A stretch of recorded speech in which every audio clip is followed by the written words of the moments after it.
Culture Soccer.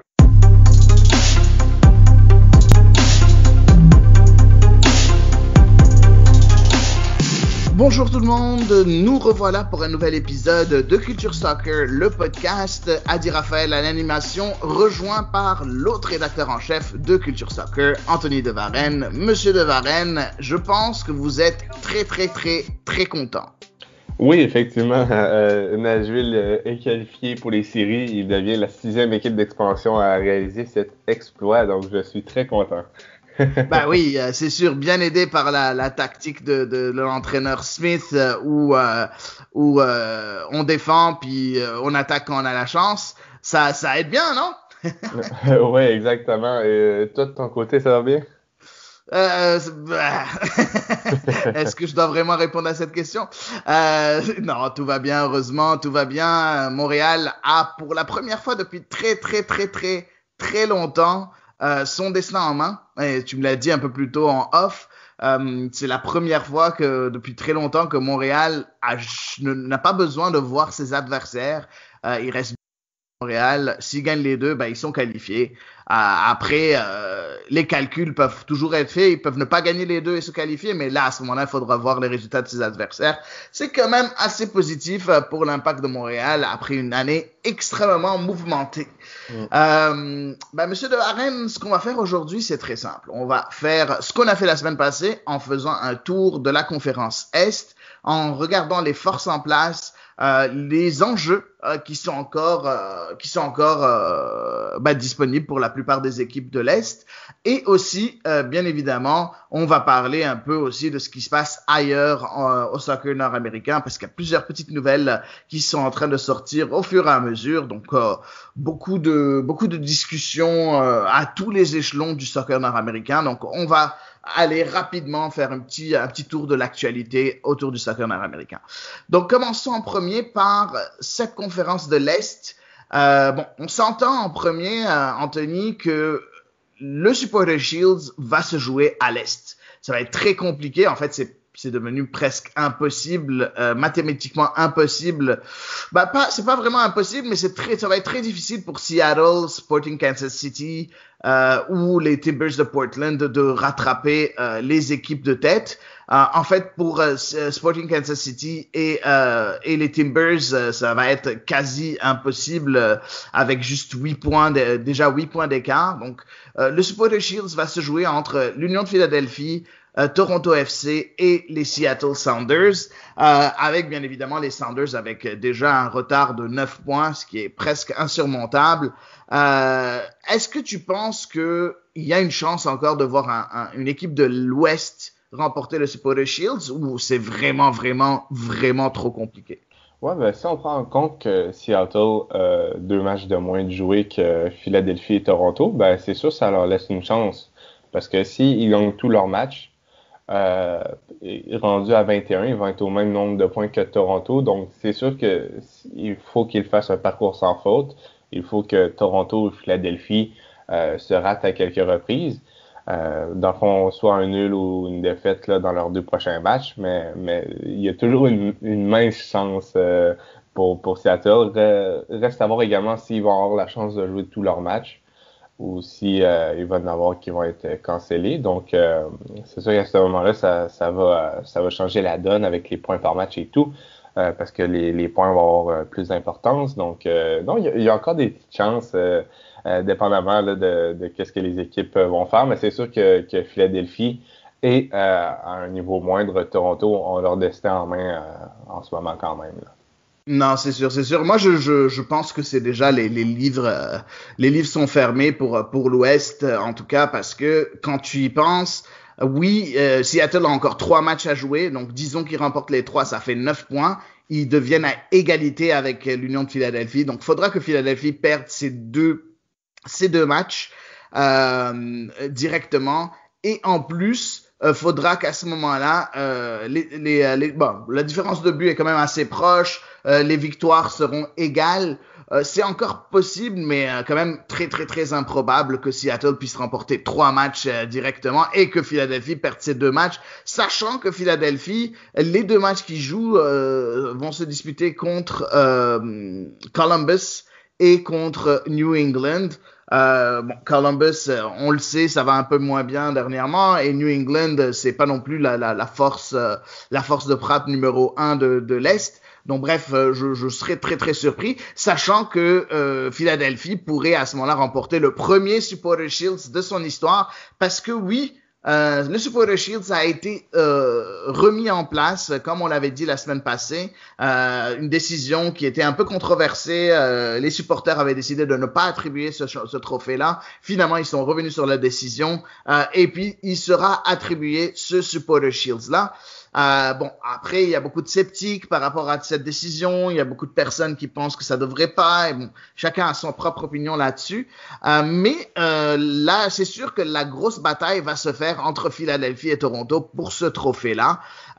Toronto, de son côté, a 41 points, donc 3 points de moins que Philadelphie, avec exactement le même nombre de matchs joués. Donc, on n'a pas de match en main de ce point de vue-là. Puis Toronto rencontre l'Inter Miami avant de se déplacer au New York Red Bulls. Est-ce que, point de vue calendrier, on s'entend que Toronto a un bien meilleur calendrier que Philadelphie, non? Ouais, exactement. Ça joue surtout au prochain match parce que c'est sûr que les Red Bulls et les Revs, c'est le même nombre de points, un peu les mêmes forces, tandis que c'est sûr qu'entre affronter Columbus et l'Inter Miami, Columbus est clairement supérieur. Maintenant, reste à voir avec les formes. C'est sûr que dans les derniers matchs, j'ai l'impression que l'Inter Miami a peut-être eu un peu plus de succès. Mais non, j'aimerais beaucoup mieux affronter à Miami quand même que le Crew Columbus parce que je suis sûr que le Crew, les hommes à Caleb Porter là, vont voir se ressaisir avant les playoffs. Donc, ça risque d'être un bon match là, entre Philadelphie et Columbus. Ouais, effectivement, ça va être un excellent match qui va se jouer un peu plus tard aujourd'hui. Nous sommes aujourd'hui dimanche, il est aux alentours de 9h15. Le match va se jouer à 3h30 heure de l'Est un peu plus tard aujourd'hui. Un match extrêmement intéressant à voir pour tous les amoureux de la MLS, bien évidemment. Donc, on a cette bataille-là, comme on l'a dit, en haut de la conférence Est pour, en fait, le trophée du Supporter Shield, donc pour devenir le premier de toute la MLS pour la saison 2020, la saison très spéciale 2020. Juste après, on a Columbus et Orlando, deux équipes qui ont connu des très très hauts et après ont connu quelques petites. Maintenant, Columbus a connu une petite descente en forme. Par contre, du côté d'Orlando, on a vraiment exactement ce qu'on attend, une constance quand même extrêmement intéressante pour cette équipe et l'équipe coachée par Oscar Pareja. Orlando va jouer contre l'Impact de Montréal. Est-ce que tu penses que Orlando va pouvoir, et je l'avais posé cette question à Mathias Van Hals lors du MLS Blitz, mais est-ce que tu penses qu'Orlando a une chance de finir invaincu pour le reste de la saison, sachant que quand même les Lions sont quand même sur une séquence assez impressionnante de matchs sans défaite? Ouais, ben c'est sûr que pour moi, Orlando, c'est un peu... quand je dis surprise, c'est pas c'est une immense surprise parce qu'il y a eu un bon entraîneur qui est arrivé, des additions et tout. Mais je trouve que pour moi, c'est une surprise positive. Je suis surpris de les voir aussi haut et vraiment d'être à l'aise parce que c'est vraiment la première saison qu'ils sont dans le top 5, top 4. Et ça semble quand même bien ça semble bien comment je pourrais dire ça, leur faire et vraiment ils ont un beau style de jeu vraiment non ils méritent leur place et je pense que ça va être très intéressant de voir les premières séries éliminatoires d'Orlando vraiment Ouais, là. c'est sûr, ce sera leur première série éliminatoire de leur histoire. J'ai juste dit quelque chose de faux un peu plus tôt. En fait, Orlando a perdu lors du derby contre l'Inter Miami le 24 octobre, donc ils sont plus invaincus. Sauf que sur les 14 derniers matchs, il y a juste une seule défaite. C'est quand même assez impressionnant donc de voir Orlando arriver là. Il leur reste 3 matchs cette semaine, donc l'Impact de Montréal aujourd'hui même à 7h30 le soir, avant de recevoir Columbus en milieu de semaine le mercredi et recevoir ton équipe Nashville qui sera quand même une équipe extrêmement difficile à manier. Mais revenons un peu à ce top 4-là. Le top 4, ce qui est très intéressant par rapport à ce qu'ils vont faire du côté de l'Est, ils n'auront pas à jouer le premier tour des playoffs. Est-ce que tu penses que c'est un avantage considérable d'éviter ce premier tour-là, qui sera quand même un premier tour quand même assez relevé? Oui, ben, je pense que c'est un avantage qui aide les équipes plus que jamais. Vraiment, on l'a vu cette saison, c'est du majoritairement du 2 matchs par semaine. Les équipes ont beaucoup de blessés. En plus, certaines équipes ont des joueurs qui ont testé positif. Donc, je pense pas dans le top 4, je pense que c'est surtout à l'Ouest. Mais non, vraiment, là, pour le top 4, avoir quelques jours de repos, là, ça peut le faire. Et selon moi, ça va faire la différence plus tard dans les séries parce que les autres équipes vont arriver assez fatiguées, là, avec les 2 matchs par semaine. Et là, je pense que les équipes 7 à 10 ont un tour supplémentaire à jouer. Après ça, ils vont affronter les 5-6e. Et là, après, le top 4 va rentrer. Donc oui, c'est un avantage énorme. Et oui, ça va leur faire le plus grand bien, soigner les petits bobos. Et non, ça va leur permettre, je pense, d'avoir un avantage considérable. Et c'est ça, je pense qu'on a rarement vu un avantage aussi gros là, en MLS. Exactement. En fait, ce qui va se passer du côté de l'Est, c'est quand même très, très, très difficile. C'est que il va y avoir un premier tour préliminaire qui va se jouer entre l'équipe qui est placée à la 7e place face à l'équipe à la 10e place et l'équipe qui est à la 7e place jouera contre l'équipe à la 10e place. L'équipe à la 8e place jouera contre l'équipe à la 9e place. Le gagnant de ce match, de ces matchs-là, va jouer à ce moment-là contre les 6 premières équipes de l'Est. Donc une des 6 premières équipes, donc le gagnant disons par exemple maintenant si je regarde le classement, New England jouerait contre le Fire de Chicago, le gagnant de ce match-là jouera contre l'Union de Philadelphie, tandis que Nashville jouerait contre l'Impact de Montréal et le gagnant jouera contre Toronto FC.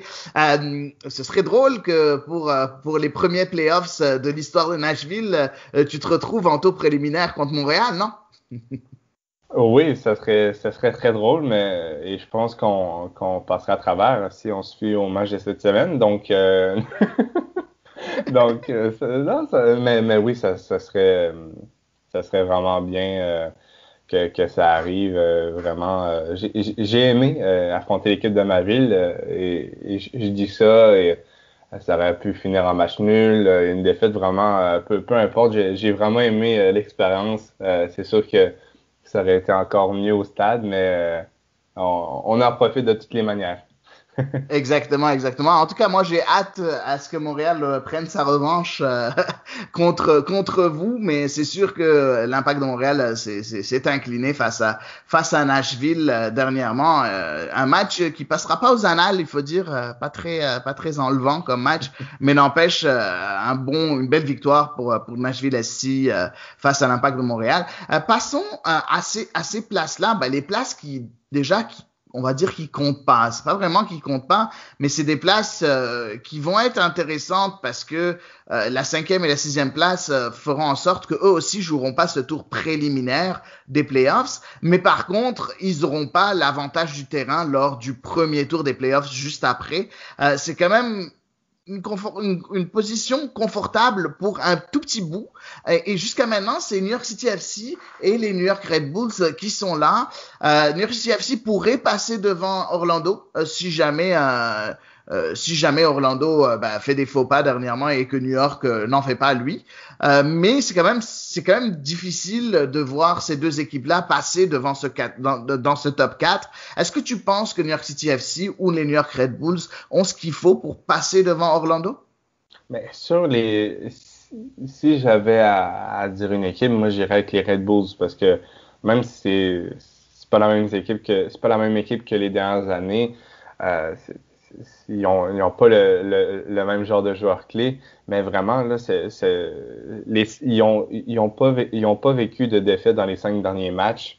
Ils ont quand même affronté là, Toronto et Orlando, ou même New England qui se bat pour les mêmes places. Donc vraiment, ils n'ont pas affronté des équipes faciles.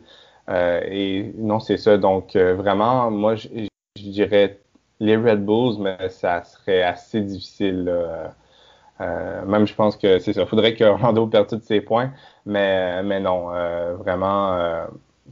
Je pense que le top 4 va rester comme ça. Et c'est ça. Non, finalement, les Red Bulls, ça va bien, mais je viens de voir qu'ils ont 4 points de moins que le NYCFC.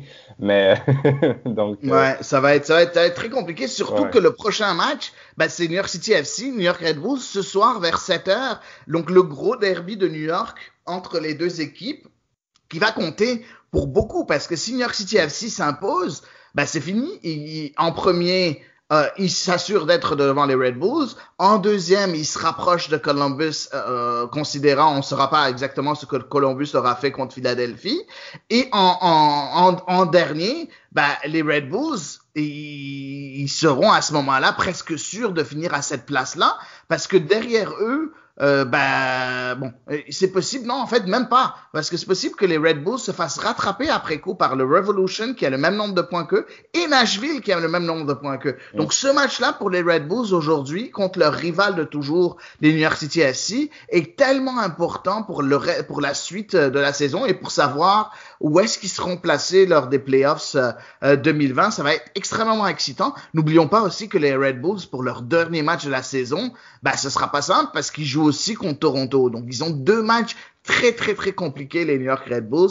Heureusement qu'ils sont déjà qualifiés pour les séries ou sinon, ça aurait été extrêmement difficile. Ouais, mais oui, mais je pense qu'ils peuvent en surprendre plus d'un. Comme j'ai dit, ça fait 5 matchs qui n'ont pas connu la défaite.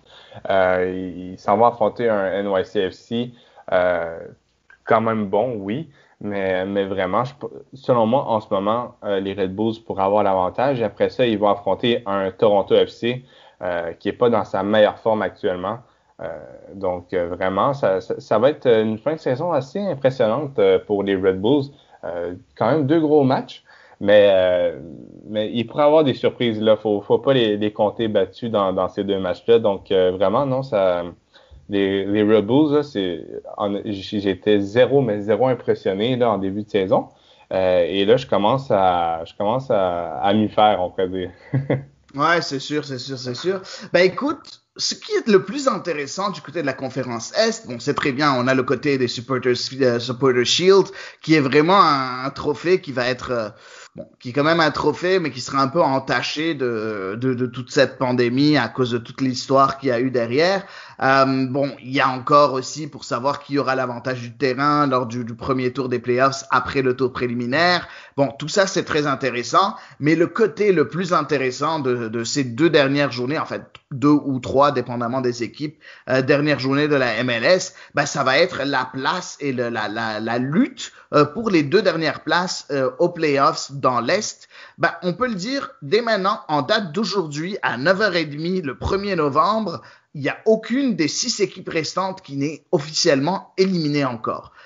Donc, ça peut se jouer entre l'Impact de Montréal qui a 23 points et 2 matchs à jouer, le Fire de Chicago qui a 22 points et 2 matchs à jouer, l'Inter Miami qui a 21 points, 2 matchs à jouer, DC United 21 points, 2 matchs à jouer, l'Atlanta United FC 19 points, 2 matchs à jouer et le FC Cincinnati avec 16 points, 2 matchs à jouer, une maigre chance de faire encore les séries. Il faut vraiment que ce soit qu'il y ait une grosse surprise pour que Cincinnati puisse se faufiler à la 10e place. Mais mathématiquement, c'est encore possible. Est-ce que tu aurais pensé que à ce moment-là de la saison, considérant tout ce qui s'est passé, qu'on ait encore une lutte à 6 pour les 2 dernières places des séries? Non, je m'en attendais vraiment pas et vraiment, je pense, c'est exactement ça, la beauté de la MLS, on pourrait dire. Vraiment, on voit des matchs, pas des matchs, mais des fins de saison assez enlevantes. Et même avec la COVID, on a la chance de vivre ça. Donc, non, c'est vraiment, mais vraiment, ça va être dur à prédire. Vraiment, si une équipe fait un faux pas, elle peut ne pas se qualifier. Et vraiment, là, les deux premiers qualifiés, l'Impact et le Fire, ont leur destin en main. Et c'est là qu'on va voir le véritable visage de ces équipes-là vraiment en pression. Car c'est ça, ces deux équipes-là commencent leur série éliminatoire dès maintenant, là. Donc, non, ça va être très intéressant à voir aller. Et non, moi, j'aimerais que le portrait des séries reste comme ça. Je pense qu'on pourrait avoir plus de surprises en série éliminatoire parce que j'aime quand même comment le Fire joue. Et je pense qu'il y aurait un peu plus de chance en série éliminatoire que, par exemple, un Inter Miami dû à l'expérience qu'ils ont. Et c'est ça, je pense qu'il y a un peu plus de solidité défensive, selon moi, au Fire. Ouais, effectivement, ça va être très très dangereux. Très sincèrement, j'ai du mal à dire qui va passer. Par contre, très objectivement, j'ai comme l'impression que l'Impact de Montréal ne peut pas échapper une place aux séries. Juste parce que déjà avec 2 matchs à faire, ils ont déjà 23 points. Ils jouent 2 équipes. Bon, ils jouent Orlando, mais la dernière journée, ils jouent contre DC United. Je vois très mal Montréal perdre ces 2 matchs-là. Et je pense déjà qu'avec un match nul, bah, ils seront presque assurés de faire cette place-là pour les séries éliminatoires. Donc, je les vois mal rater les séries à part s'il y a une grosse catastrophe. Pour la 10e place, tu as parlé du Fire. J'aime bien ce que je vois offensivement du côté du Fire. Défensivement, ça fait un peu peur. Je pense que ça va se jouer vraiment entre le Fire, l'Inter Miami et bizarrement DC United. Pourquoi? Parce que depuis le renvoi de leur entraîneur, DC United se refait un peu une santé. Bon, c'est pas extraordinaire non plus. Mais c'est pas mal quand même ce qu'ils ont fait. Sur 3 victoires lors des 3 derniers matchs et même contre Philadelphie un match nul. Donc on a match nul contre Philadelphie le 14 octobre, victoire à Cincinnati le 18 octobre, victoire à Atlanta le 24 octobre et victoire contre Columbus le 28 octobre. Donc ça m'étonnerait pas de voir DC venir se faufiler pour aller remporter, aller prendre cette 10e place. Si jamais j'avais un pari à tenter, ben pour moi, ce serait Montréal DC United, le 9e et le 10e de cette conférence-là. Est-ce que tu as une idée? Est-ce que tu es prêt à te mouiller et à donner tes deux qualifiés? Ouais, ben moi, je dirais, moi je pense que ça va rester comme ça parce que je suis pas forcément d'accord avec toi au niveau de Chicago pour leur défense. J'ai l'impression que ces derniers temps, ça va un peu mieux. Contre des très grosses équipes. Ils ont quand même affronté Kansas City. Ça a fini 2-2, donc ils ont pas, oui, ils ont cassé 2 buts, mais tu sais, ça a pas fini avec un déluge. Ils ont quand même resté à Philadelphie. Ça a fini à 2-1 pour Philadelphie. Même chose aux Red Bulls 2-2. Donc, oui, ils encaissent un peu de buts, mais c'est quand même face à des grosses équipes. Donc, vraiment, j'ai quand même de l'espoir pour Chicago. Je sais pas pourquoi, mais non, moi, je dirais Montréal-Chicago. Ok, ben ce serait surprenant. Ils ont quand même 2 matchs très compliqués. Hein. Ils jouent à Minnesota puis contre New York City FC. Après, il faut voir si le match à Minnesota va se dérouler, sachant que c'est un peu difficile du côté de Minnesota à cause de la COVID. Mais bon, ça reste quand même 2 matchs, si jamais ils se déroulent, quand même très très très compliqués pour le Fire de Chicago. Ouais, écoute, tout est possible comme on l'a dit. Je pense que celui qui a la réponse à cette question, ben la réponse sûre et garantie à cette question, ben c'est un devin. Donc c'est presque pas possible à réaliser. Puis, ce que je trouve très intéressant par rapport à tout ça, c'est que les matchs qui restent à jouer sont quand même très, très, très enlevants. On n'a pas de mauvais matchs. On n'a pas de mauvais matchs du côté de l'Est parce que toutes les équipes peuvent encore se qualifier, comme on l'a dit.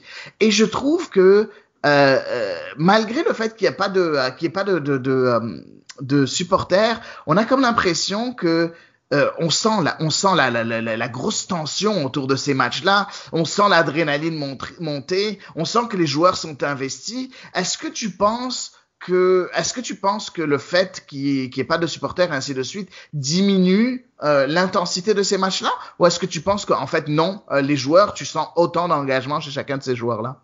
Non, honnêtement, je vois autant d'engagement. J'avais un peu cette crainte en début de saison, par exemple, au MLS 6 back.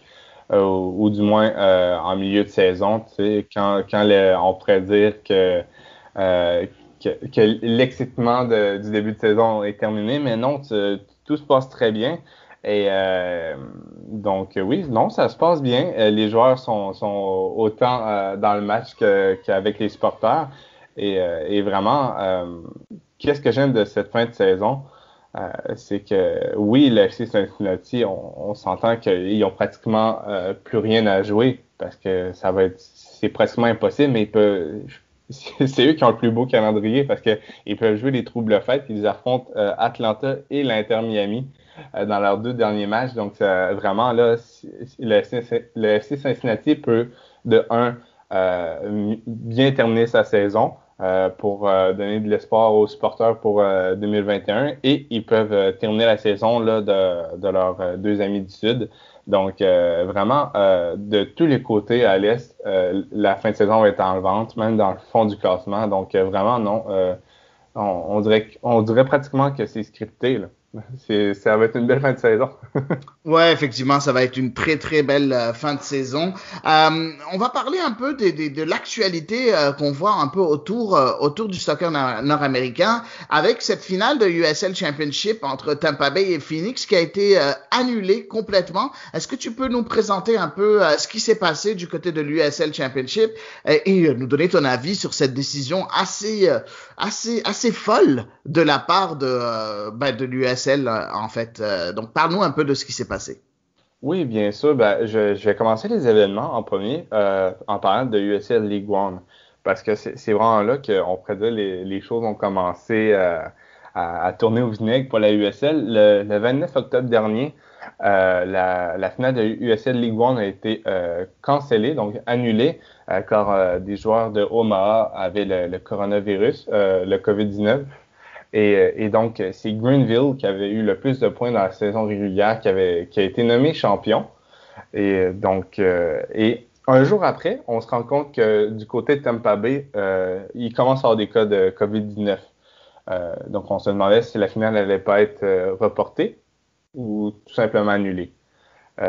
Mais qu'est-ce qui portait un peu problème à la USL Championship? Alors, j'ai l'impression qu'on en parle à chaque podcast, mais dû au forfait de San Diego contre Phoenix, celui avec le plus de points dans la saison régulière, ça devenait Phoenix vis-à-vis de Tampa Bay.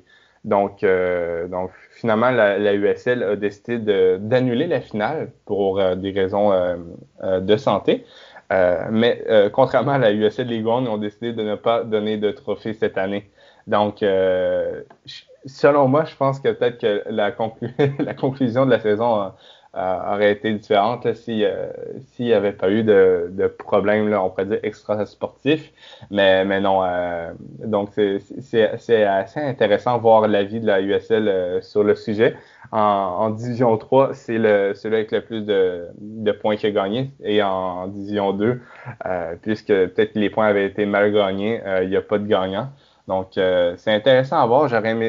C'est sûr, j'aurais aimé ça voir les 2 finales. Ça aurait été très intéressant. Mais la santé d'abord. Et moi, ça me commence à me faire poser la question, est-ce qu'on va avoir des séries MLS? Est-ce qu'on va avoir une finale? Parce que en MLS aussi, il commence à y avoir des matchs. Il y a eu des matchs le match entre San Jose et le LAFC a été reporté. Le match entre Sporting Kansas City et Minnesota a été complètement annulé. On voit une équipe comme les Rapids du Colorado qui ont seulement 15 matchs joués. Donc, les choses sont pas toutes roses en MLS, surtout du côté de l'Ouest. Donc, ça pose des questions sur le futur de la saison MLS. Moi, je pense que ça va quand même bien aller, mais il faut quand même avoir ça en tête. Mais oui, là, c'est ça. La fin de saison USL a été complètement gâchée, malheureusement, par le COVID-19 et on avait un peu plus de positif dans le sport nord-américain, mais c'est ça. La dernière semaine nous a ramené à la réalité. Ouais, effectivement, une réalité, une dure réalité, hein, parce que c'est quand même dommage de voir, par exemple, en USL Championship, on avait hâte un peu à cette finale. En tout cas, toi, je sais que tu avais vraiment hâte entre Tampa Bay et Phoenix. Et puis, ces deux équipes qui cherchent la victoire depuis très longtemps quand même. Hein. C'est pas des, ils n'ont pas remporté l'USL Championship dernièrement. Puis, je pense que c'était une célébration un peu de ce qu'ils avaient accompli un peu ces dernières années. Phoenix connaissant leur histoire l'année passée et le fait que cette année, ils se retrouvent encore une fois sans trophée. Et du côté des Rowdies, c'était un peu la surprise du chef. Les Rowdies, oui, c'était une bonne équipe, mais c'était pas le favori était clairement Phoenix dans ce match-là. Donc c'est quand même bizarre, non, pour ces deux équipes-là, autant d'efforts pour finalement rien donner, non? Ouais, exactement. Vraiment, tu l'as t'as parfaitement décrit la situation. Vraiment, ça allait être un nouveau champion USL parce que les deux clubs ont jamais gagné la coupe. Et vraiment, là, c'est deux clubs modèles, on pourrait dire, des divisions inférieures. Là. Phoenix, un peu moins ces derniers temps, mais si on enlève les événements qui sont arrivés, là, c'est un de mes clubs préférés. Donc c'est ça, c'est un peu plus dur de les supporter dernièrement, mais du côté de Tampa Bay, il y avait un ami de Culture Soccer, Yann Ekra, qui allait faire sa première finale USL. Et les gars semblaient assez confiants quand je lui ai parlé. Là, donc vraiment, c'est dommage pour eux. C'est comme tu l'as dit, tu travailles toute une saison et tu te ramasses 2 jours avant la finale et on te dit que c'est annulé. Donc ça va être assez. Et si pour les supporters, c'est décevant et triste, pour les joueurs, ça doit être enrageant. Ouais, c'est sûr, ça va être assez difficile. Passons à prochaine histoire du côté du soccer nord-américain.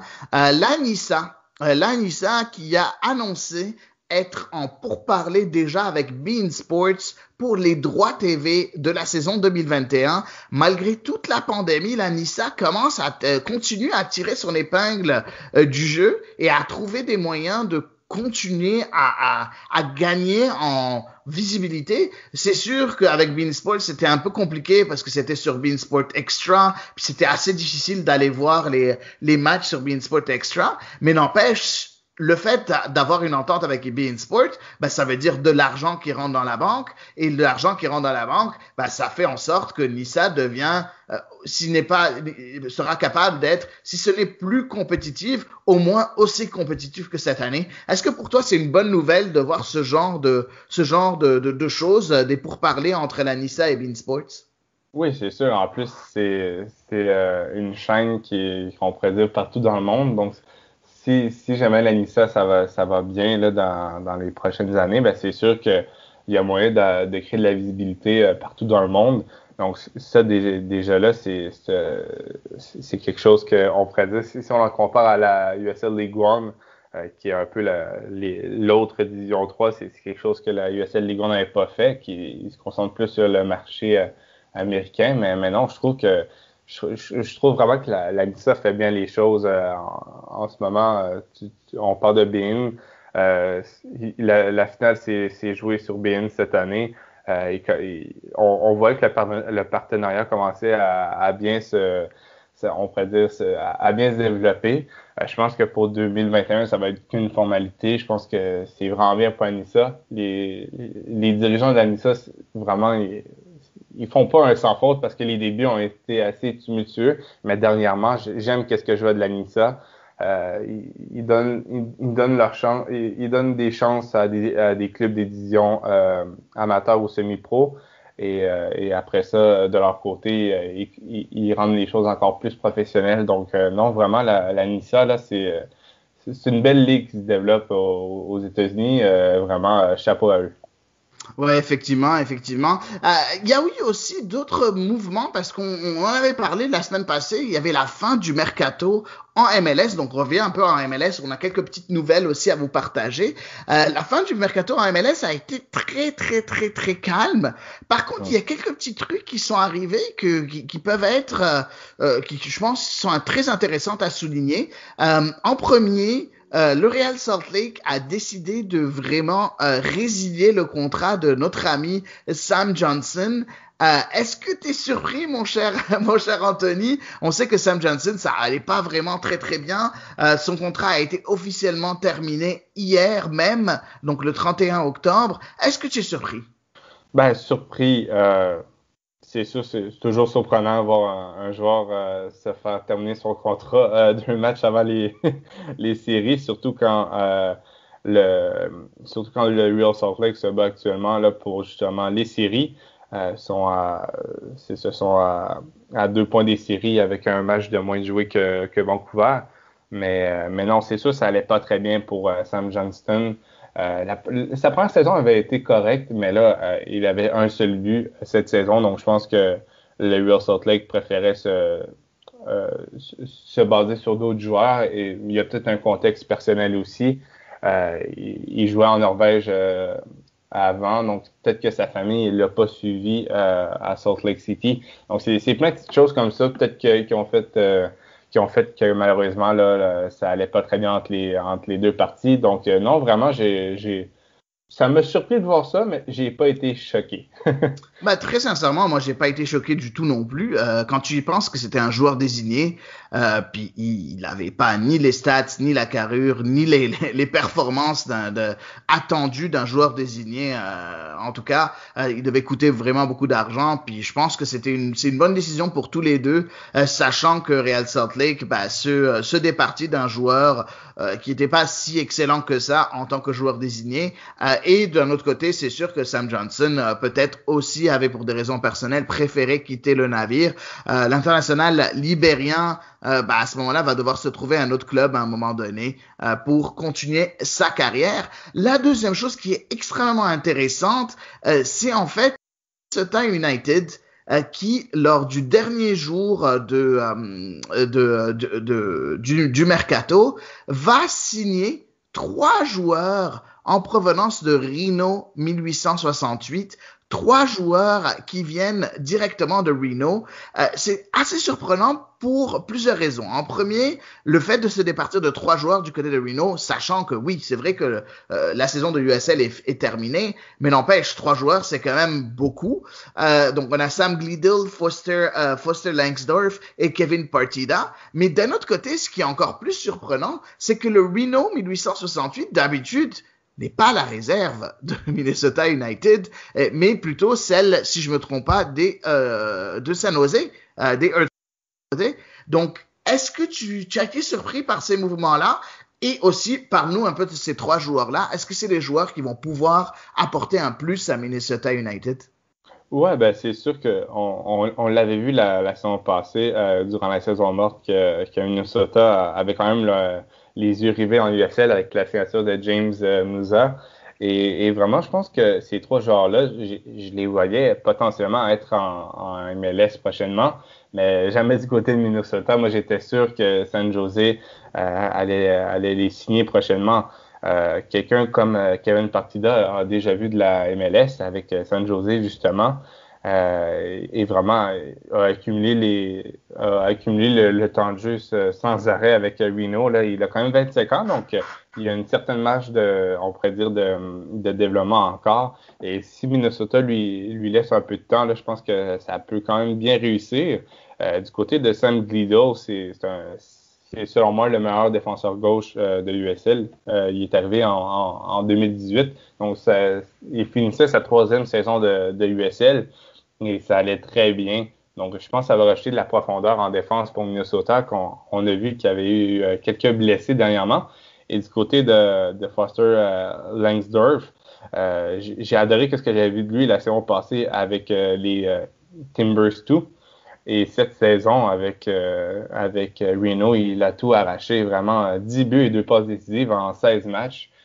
Faut le faire, même si c'est la USL Championship. Moi, je pense qu'il y a un bel avenir devant lui à seulement 24 ans. Et c'est ça, je pense que ça va pas être ses premiers matchs en MLS, parce qu'il avait fait 3 matchs avec les Timbers, je crois.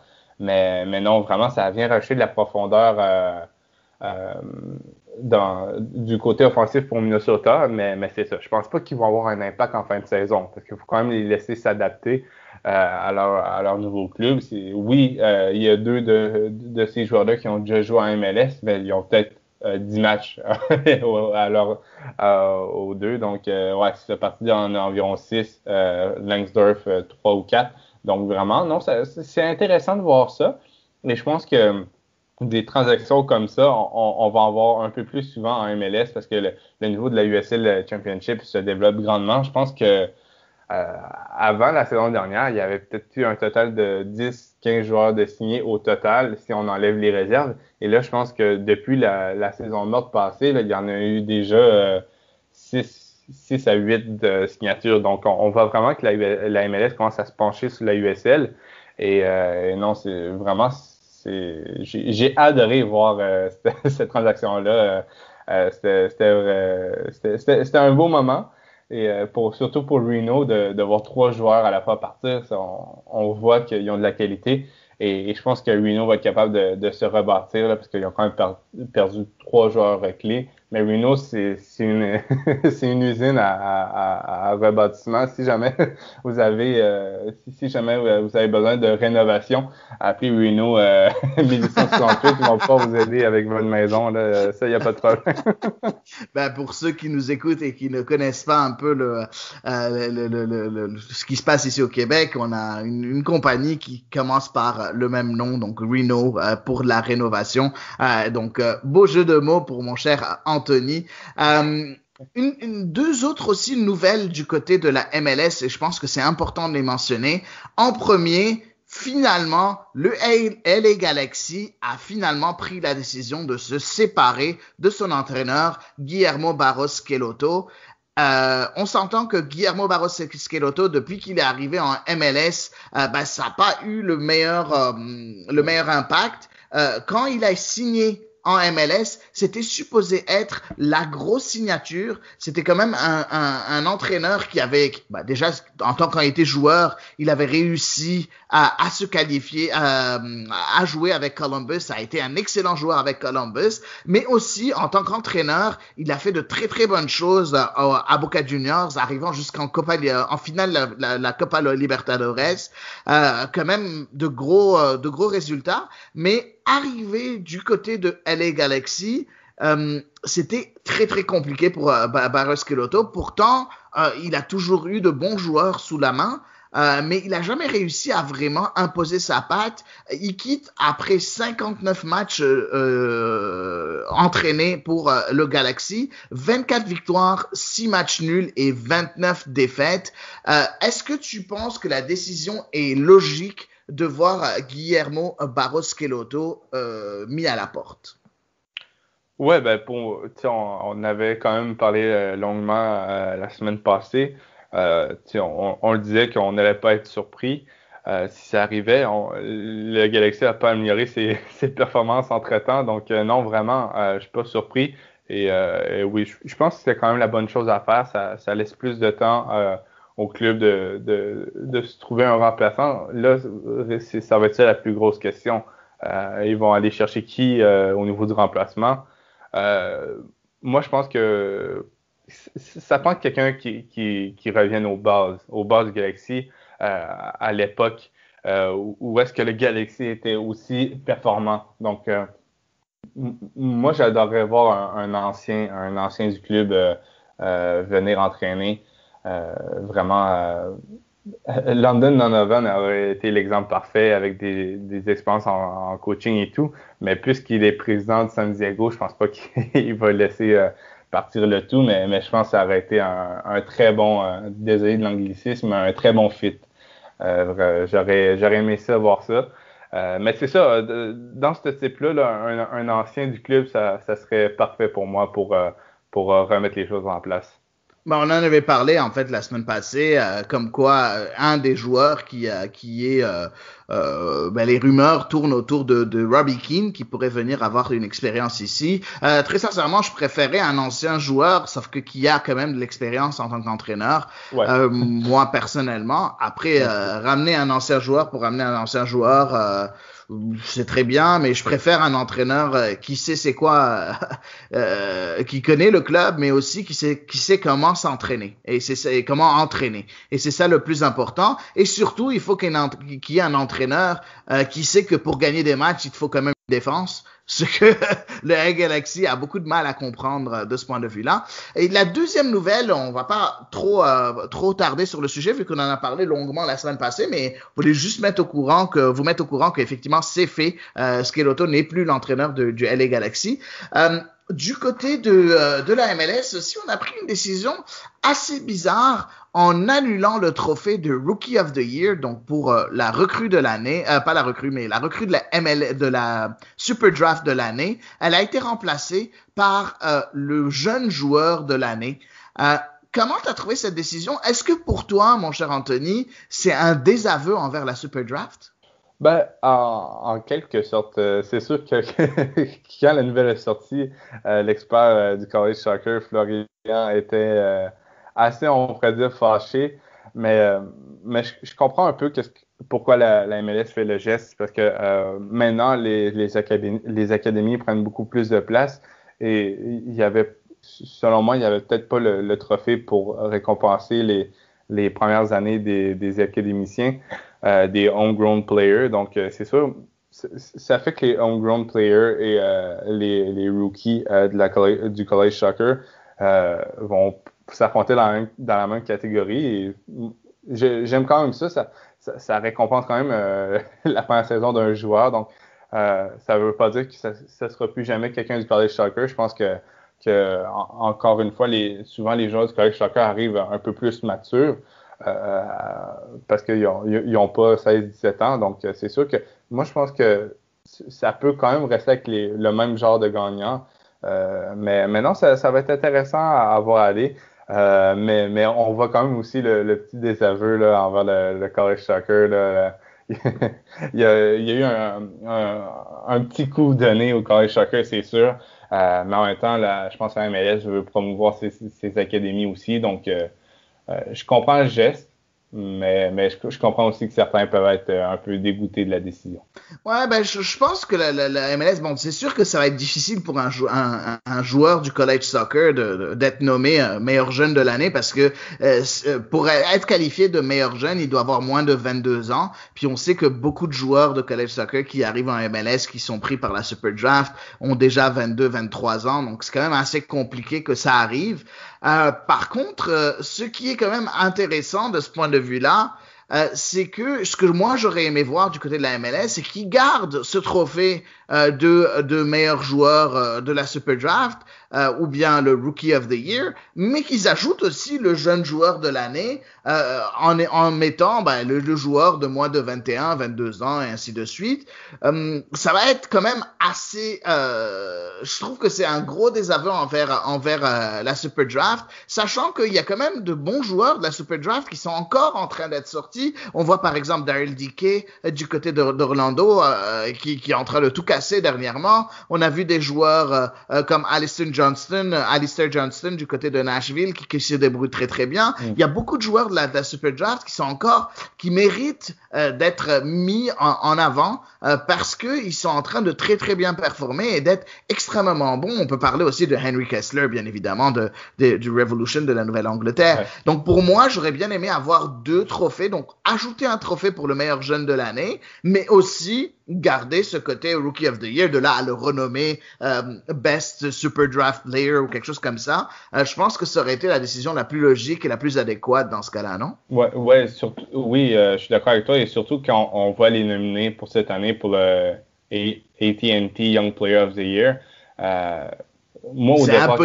C'est impossible que ce soit quelqu'un de la Super Draft quand tu vois les nommer, non? Oui, exactement. Et au final, je pense que quand on regarde ça de plus près, c'est pas des joueurs qui sont en leur première saison à MLS. Oui, il y en a, mais comme il y a un Diego Rossi dans les nominés, donc c'est sûr que moi, au départ, j'avais un esprit positif envers le trophée, mais j'aurais quand même gardé des recrues. Je pense que ça aurait pu faire un très beau trophée. Par exemple, tu prends tous les homegrown et les Spur Draft, comme je disais un peu plus tôt, dans une catégorie pour prendre la meilleure première année, le meilleur rookie. Moi, je pense que si j'avais été la MLS, j'aurais tout simplement agrandi la sélection pour le Rookie of the Year en mettant les homegrown. Je pense que ça aurait été la meilleure décision parce que moi, dans ma tête, je pensais que c'était vraiment juste les premières années, mais au final, le trophée AT&T Young Player of the Year, c'est le gagnant du, comme par exemple cette année du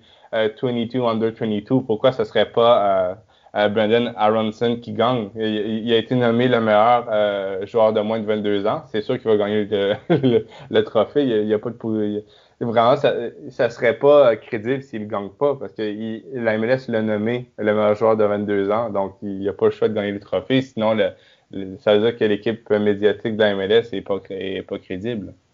Ouais, effectivement, c'est assez bizarre comme situation. Après, bon, il y a d'autres trophées, hein. Il y a le Newcomer of the Year qui est pour le meilleur, le joueur qui arrive, qui est à sa première année en MLS. On a plusieurs noms quand même assez intéressants. On pourrait nommer Robert Beric qui fait un excellent championnat maintenant, ou bien le surprenant Andrés Ricaurte du côté de Dallas, mais aussi ça pourrait être peut-être Victor Wanyama du côté de Montréal aussi qui se débrouille très très bien.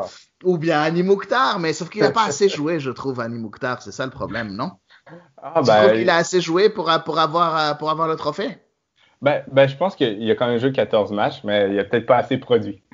Voilà. Donc, bref, tu t'es répondu toi-même. Bref, donc, il y a quand même aussi cet autre trophée-là qui peut remplir un peu ce côté. Mais sauf que de là, t'as aucun joueur, en tout cas, j'en ai pas vu, aucun joueur du college soccer qui se retrouve parmi la liste. Ou peut-être, il y en a peut-être un, si je me trompe pas, je sais même plus si Lewis Morgan faisait partie de la Super Draft ou non, je pense pas. Non, il faisait pas partie. Donc, il y en a aucun, en fait, de la Super Draft qui est nommé dans le Newcomer of the Year. Donc, je sais pas, j'ai comme l'impression que effectivement, la MLS est en train de se dire, en tout cas, la Super Draft, elle sert à rien. Donc, vaut mieux ne plus la mettre en avant. Je trouve que c'est dommage. Je trouve que c'est une page qui se tourne du côté de la MLS et qu'on aurait pu garder un peu ce trophée comme un trophée un peu mineur, mais quand même un trophée parce que il y a des joueurs qui viennent et qui apportent leur bon grain de sel là-dessus, là. Donc voilà, de ce point de vue-là, du côté des news de la MLS, et je pense qu'on a couvert à peu près tout ce qui se passe en MLS et en soccer nord-américain présentement. Anthony, est-ce que tu as quelque chose à ajouter? Non, à part profiter de chaque match que vous pouvez voir parce qu'on ne sait jamais s'il va y avoir une finale. Donc, profitez-en comme si c'était la finale parce que peut-être que vous allez être déçus par après. Ouais, effectivement, il faut vraiment en profiter le plus possible là parce que effectivement, ça devient de plus en plus difficile pour la MLS de continuer à performer. En tout cas, on verra. On a hâte déjà des matchs aujourd'hui avec beaucoup de très très gros matchs qui vont se jouer comme on l'a dit un peu plus tôt.